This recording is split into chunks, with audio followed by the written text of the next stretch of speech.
Објавен е токсиколошкиот извештај на Лиам Пејн.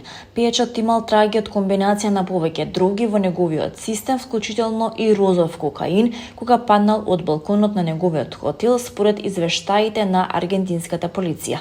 Прелиминарните резултати од токсиколошките тестови по посмртните останки на Пејн открија траги од кокаин, бензодиазепини, крек кокаин и розов кокаин, која е комбинација од метамфетамин, кетамин и МДМА.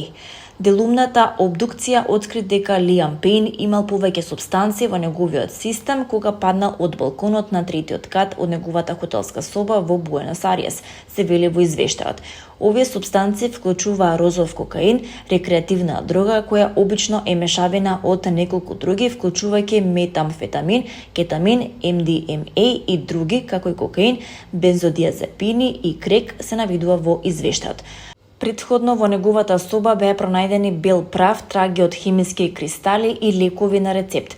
Поранешниот пејач на One Direction, Лиам Пејн, починал на местото на настанот од повеќе повреди, вклучително и фрактура на черепот, потврди менаџерот за етни случаи во Буенос Ајрес минатата недела.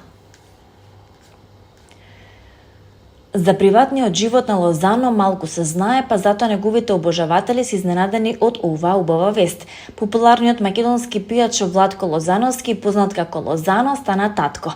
Тој и неговата партнерка добија син, кому му го дадоа името Марко. Синот Марко на светот дошол минатиот петок. Веста е потврди неговиот продукцијски тим. Светулки. Доделувањето е најавено за 6 февруари 2025 година во Чифте Амам, кога ќе биде отворена и официјалната изложба на Остен Биенале 2024. Како што информира Остен, годинава пристигнале пријави од 273 уметници од